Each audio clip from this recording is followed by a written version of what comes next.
Well, we've said the boiling point is a good macroscopic indicator of high intermolecular forces. Viscosity and surface tension are two other good macroscopic properties. So, what's viscosity? That is a resistance to flowing. So, when we have a high viscosity liquid, it flows very slowly. There's an old saying that slower than molasses in January. Okay, that, like I said, that is an old saying. It's older than me. So molasses flows very slowly, even at room temperature. It is viscous. Water's easy to pour. Phosphoric acid and glycerol are also very viscous because they have a lot of hydrogen bonds between the molecules. Phosphorus would end up looking like this. Your phosphoric acid is going to end up looking like this. This is phosphoric acid, and you can see a hydrogen attached to an oxygen in 3 different places. Now, if you do the glycerol, what you find out is that you have carbon, has some hydrogens attached to it, and then goes off to another carbon that has a hydrogen attached to it. Those don't count. But here, look, there's another OH here. So if you look at this, you start looking at the hydrogens, and not this one, not that one, not this one, not that one. But hey, look, here's one attached to an O, here's another attached to an O, there's another attached to an O. So those are the places where you can see the hydrogen bonding as occurring. When we see high viscosity, that's a macroscopic indicator that we have large intermolecular forces. London forces, we said, were the ones that you found in nonpolar molecules.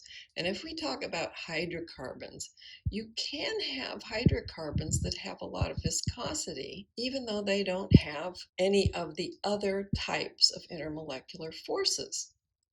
But if you have a very long hydrocarbon chain with something like 19 or more carbons, you're going to have these long, but if you can imagine this being like 20 long, then you start thinking of it as looking like a big strand of spaghetti. And at that point, even though each of the London forces is very small, you keep adding them together, and eventually they become large enough so that a very long hydrocarbon will be viscous. So there's the different grades of oil that you might buy at the store to put in your car, and they have different weights associated with them.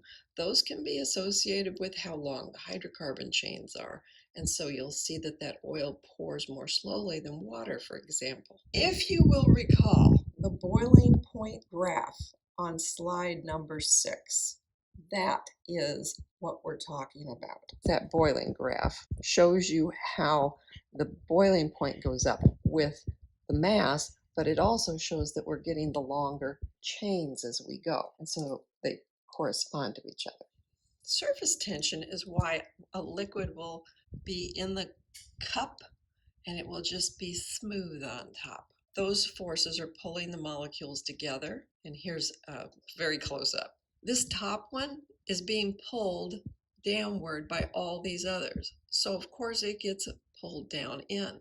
Something that's in the middle here is pulled in every direction and doesn't experience a net downward pull. If you've taken some physics, you hear what I'm saying, but you can think of this as being a dog walker, and he's got a bunch of dogs, but they're all basically pulling forward. Some of them are looking at the planter box over here. This one's looking at a car in the street, but mostly they're pulling forward down the sidewalk, okay?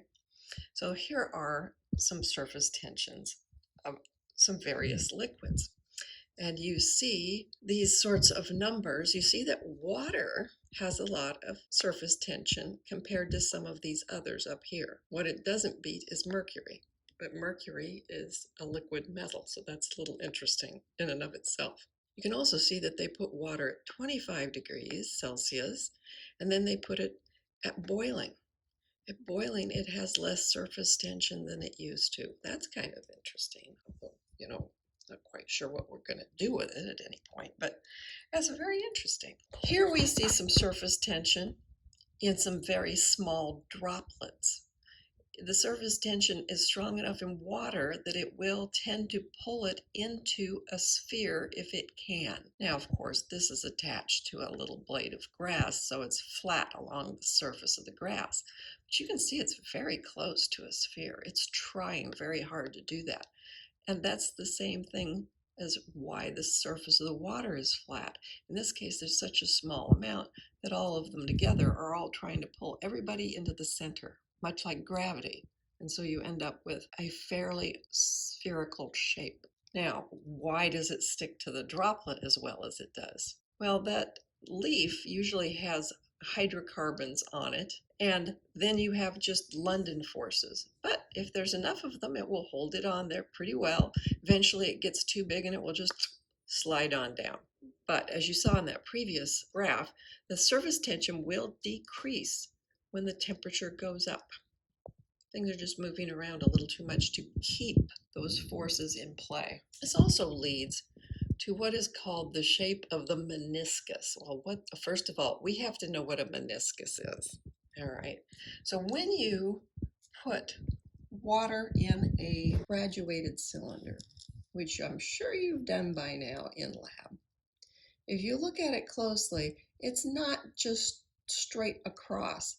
It actually has a little bit of a shape like this, where it's curved right here next to the glass. This is the meniscus.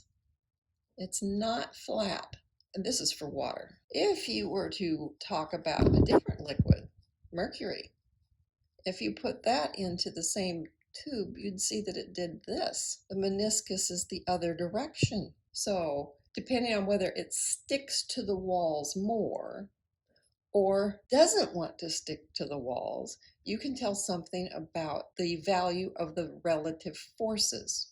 You see, the water sticks to itself, that's cohesion, and then there's adhesion, which is sticking to something else. So the cohesion where it sticks to itself for the water is less than the adhesion of it sticking to the walls, so sticks to others. So you can tell then that in this case, well, why would that happen? I mean, we're talking about this guy has all those hydrogen bonds. How could this be less than the adhesion? Well, when you're talking about glass, glass is full of silicon dioxide.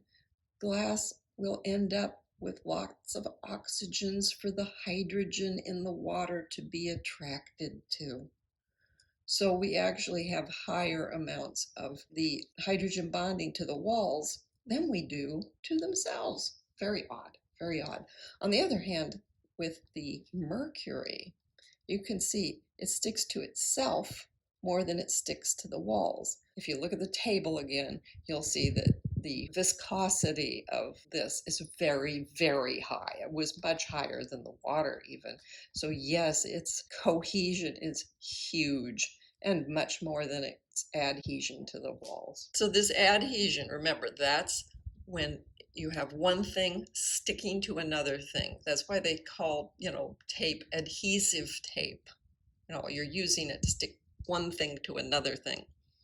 Water spreads out over a paper towel because the paper has OH groups, so does the water. So the water's like, okay, I'm going to go all the way through this towel. Cohesion is when you're talking about sticking to yourself. So what it says here is single substance holding them together, right? Sticking to yourself.